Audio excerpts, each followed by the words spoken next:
E aí, gente, tudo bem?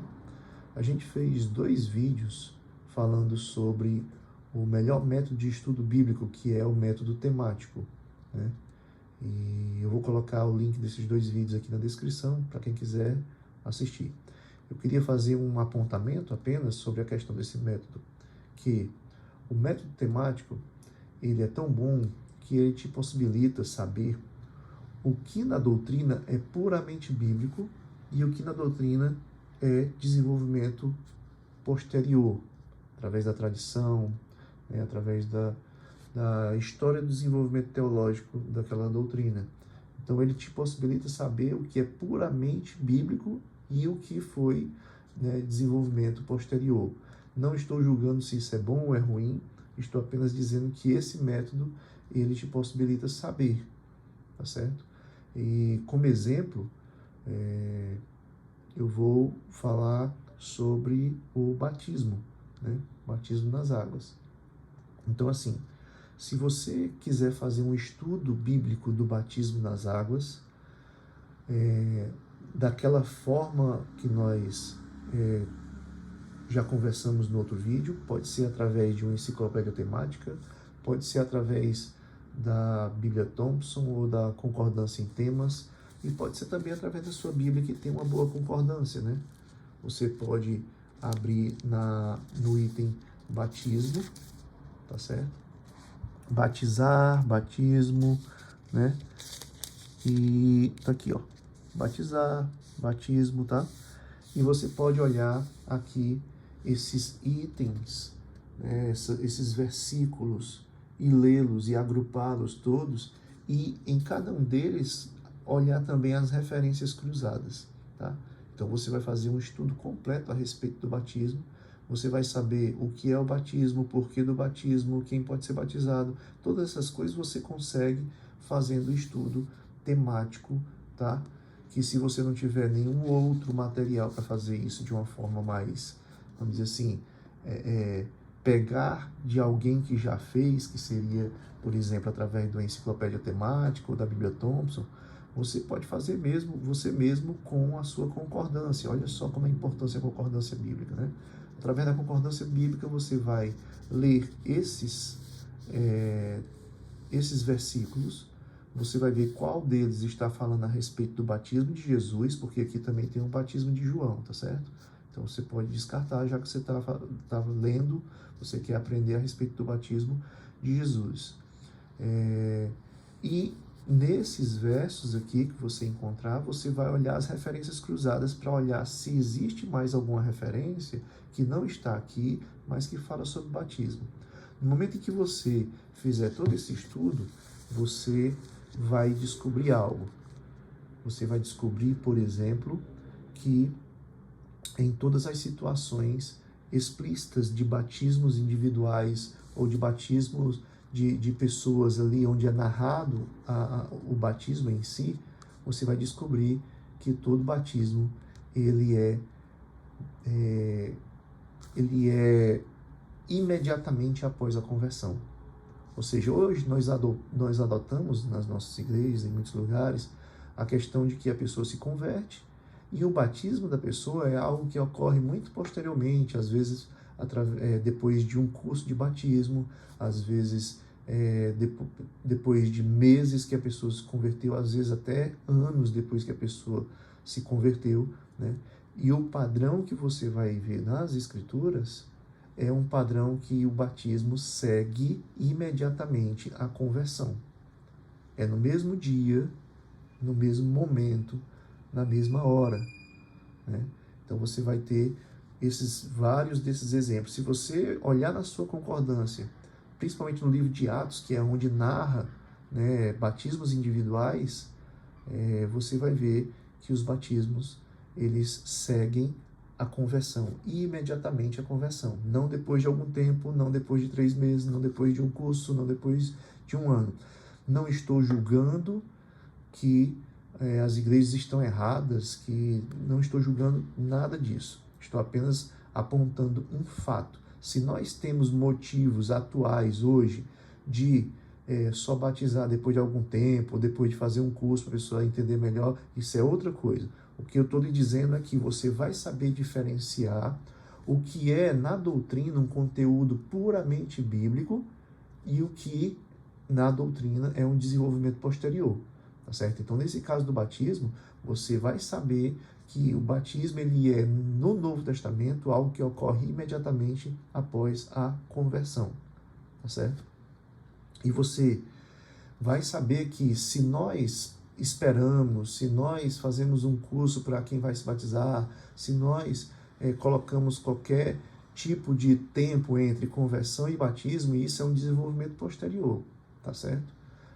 Novamente, estou dizendo, não estou dizendo que é um erro, não estou dizendo absolutamente nada, estou só apontando como o estudo temático te possibilita, inclusive, a identificar o que é puramente bíblico e o que é desenvolvimento posterior.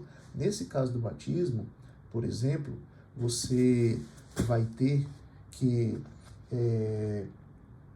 se você, vou dar só um exemplo rápido aqui, o eunuco etíope, tá? Lá em Atos 26, você vai ver, 26 até 40, né? Quando é o encontro dele com Felipe, você vai ver que o batismo dele é imediatamente após a conversão. Paulo, o batismo dele também é ali imediatamente após a conversão, Ananias. Cornélio, batismo imediatamente à conversão. Lídia, lá em Atos 16, 11, também imediatamente à conversão. Carcereiro, lá em Filipos, que é Atos 16, 16, imediatamente à conversão. Então, são contextos culturais completamente diferentes, nacionalidade completamente diferentes, o sexo completamente diferente, né, homens e mulheres, né, personalidades completamente diferentes, ou seja, tudo nos contextos dessas pessoas são diferentes. Só tem uma coisa que é comum a eles, é que eles foram batizados logo após a conversão. E esse padrão se repete em outros lugares, em outras conversões individuais e em conversões familiares. Todos eles são batizados logo após a conversão, tá certo? O estudo temático te possibilita saber disso, porque você vai pegar o tema e estudar ele apenas nas Escrituras, e você vai perceber que nessa doutrina de batismo, a questão de um intervalo entre conversão e batismo, isso foi um desenvolvimento posterior nos pais da igreja. No Didaquê você vai ter isso, né? No Didaquê, se eu não me engano, são 3 anos, né? Mas enfim, você vai poder discernir o que é puramente extraído das Escrituras e o que é uma convenção que por algumas necessidades foi tomada e que nós, né, repetimos isso, e nos dias de hoje, tá certo? Ainda nos utilizamos desse padrão de ter um intervalo entre conversão e batismo, mas que no Novo Testamento não é assim. Então é por isso que eu insisto que o método temático, ele realmente é o melhor método de estudo bíblico. Ele te capacita a conhecer cada assunto que é doutrinal ou assunto que você queira conhecer a partir da fonte que é a própria Escritura, tá certo?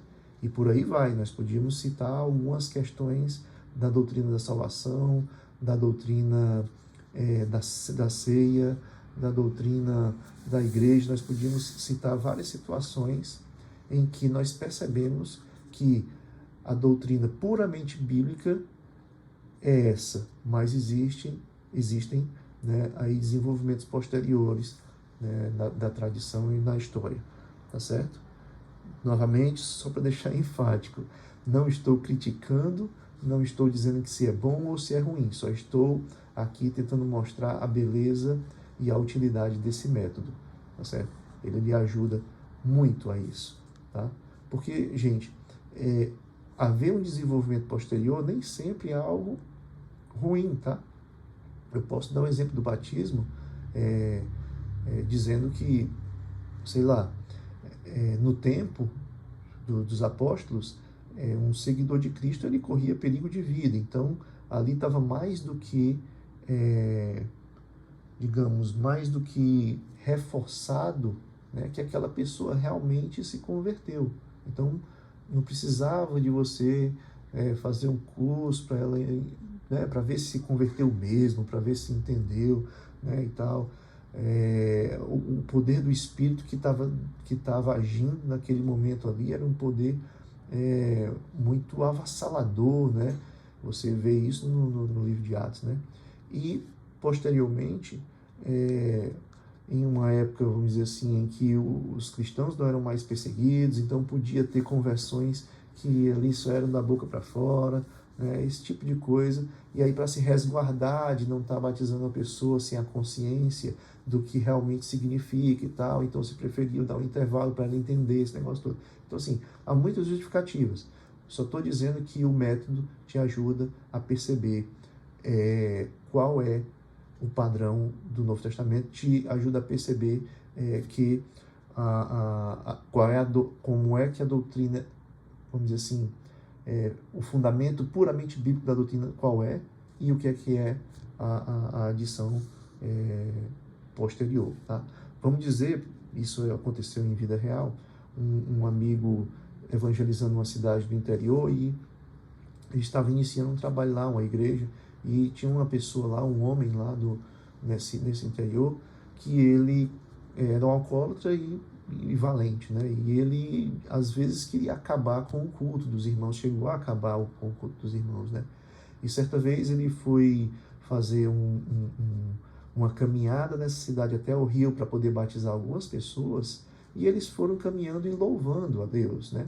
E esse cara, eles passaram na frente da casa desse cara, e esse cara, quando ouviu esse louvor, ele foi tocado pelo Espírito Santo de tal forma que naquele momento ele se quebrantou, chorou, chegou junto a esse meu amigo e perguntou para onde é que eles estavam indo. Ele disse que estava indo batizar e tudo. Ele disse: eu também quero me batizar. Imagina o trabalho que o Espírito Santo fez naquele cara, naquele momento, né, tão forte, que ele foi dobrado pelo Espírito Santo e ali ele já queria se batizar.